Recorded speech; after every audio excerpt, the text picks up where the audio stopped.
Hello everyone, welcome to my TF2 Spy Ambassador tutorial. I had to put up a picture of Dirty Harry from Magnum Force showing off his 44 Magnum because I feel like the Ambassador is just like the 44 Magnum because it's just so badass. It's a very powerful weapon if you know how to use it right. For this whole tutorial, I will be giving you tips on the Ambassador while playing on the map TR Walkway, and I will be providing a link in the description on where to download this map.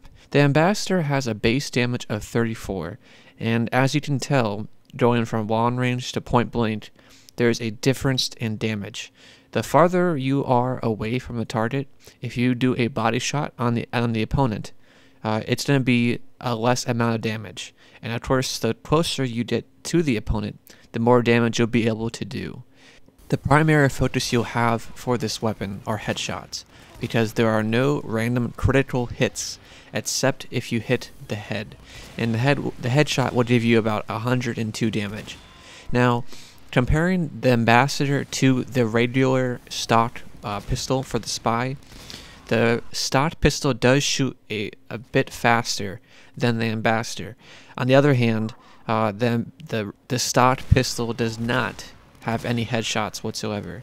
So the reason why I enjoy using the Ambassador so much is because if you are skilled enough after enough practice to land a headshot, especially in a match where it's maybe 9v9, a headshot can easily kill somebody if they already have low health. And of course, both the Ambassador and the stock pistol have their advantages and disadvantages, but I'd like to elaborate more on the Ambassador for this tutorial. If you haven't done so already, I would recommend going through the different crosshairs provided in the multiplayer options for Team Fortress 2.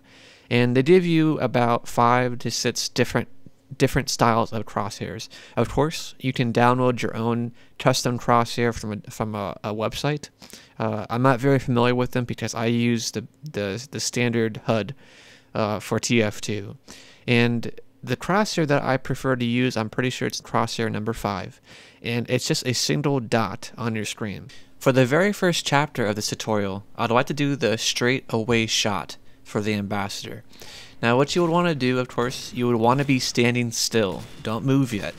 Start simple and work your way up to more challenging aspects. After you aim for the head, the first thing you'll notice is after your very first shot, your crosshair will expand a little bit on the screen. And what this is telling you is after every shot, it has to have about a 1 second cooldown, which means you have to wait 1 second before you can fire another shot. If you fire ahead of time, that shot, even if it's directly at their face, that shot will count as a body shot, which will only be about 43 damage, 46 damage. So keep in mind, take your time.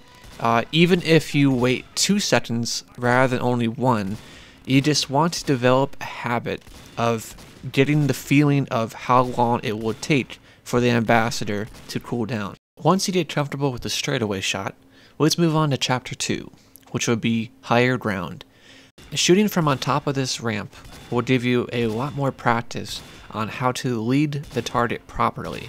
So not only is the opponent running towards you, but they're also going to be elevated as they move up the ramp. If you're having trouble landing headshots for this chapter, I recommend studying the gate for each character. And by gate, I don't mean a steel gate as if a boundary, but I mean a character's style of walk. For example, the soldier tends to waddle back and forth between both the left and right foot, while on the other hand, the medic stands more straight up, and he doesn't move as much to the sides. Even for me, this is probably going to be one of the most challenging chapters for this tutorial, and this is shooting from lower ground. And what's going to be happening is you'll be shooting at an opponent and also trying to land a headshot as they're moving not only away from you, but also up. And the most difficult part about this is because they're moving up, it gives you less of an opportunity to get a headshot on them. Compared to the other 2 chapters, shooting straight on is going to be more difficult than shooting from the side. When you're shooting from the side, it allows you to see more of the head. In addition, because the opponent will be starting near you and then moving away, leading the target will be much more difficult. When somebody is far away and running towards you, the distance covered doesn't seem as fast because they're off in the distance. Because now we are in an opposite situation, the distance covered is going to seem faster, which means you're going to have to lead the target more accurately. The two biggest tips I can give you is not only studying the posture and the head position for each character, but also their hitboxes as well. Because each character is not identical, each character has a different size of hitbox for their head. Of course, the heavy has a wider neck and head, so that his hitbox will be wider than the spy's. Keep in mind, because you're playing online, you have to deal with server lag, and also the area or location of where the server is at. So for example, if the server you're playing on is near your place, you usually tend to have a better latency and ping compared to a server that might be in a country across the world. If you want to be a deadly assassin from a distance, this is a chapter for you, which is sniping. When it comes to sniping, most people immediately associate it with the sniper class. With the right skill, this weapon can change the tides of a battle. Most of you will most likely be comfortable with your crosshair for medium to close range distance with the ambassador. This is where you would want to adjust the crosshair size to be about the same size as the character's head. If you would like to get to an angle and distance of this height, like I am, I would recommend going into your console for TF2 and typing SV_cheats1 and then entering no clip, which would be all one word. This will allow you to fly around the map and figure out a good position for you to practice sniping with the ambassador. For practice, I like to put myself mentally in a scenario where I'm in a higher position than the enemy team and they do not know where I'm at. My goal here is to land a headshot on the very first shot, because after that, most likely the enemy team will discover your position. You'll either be forced to move or end up in a big firefight with multiple opponents. What's great about sniping is the backstab is the primary attack for the spy. This forces you to get into close quarter combat with your enemy and also gives you a chance of maybe dying in the process. With the ambassador, on the other hand, this allows you to attack from a farther distance. So now your character will be versatile enough to cover close and long range attack. Chapter 5. The Midair Shot. For the midair shot, I like to follow the enemy as best I can into the peak. It's almost as if I'm tracing the first half of the arch on my screen. Then, I put the crosshair where I think the peak will be and pull the trigger at the right time. The soldier and demo man are not the only classes you might have an opportunity to do this with. Sometimes you might have a pyro who air blasts somebody in the air, or also the scout's double jump. The most important factor you would want to focus on is the peak of the jump.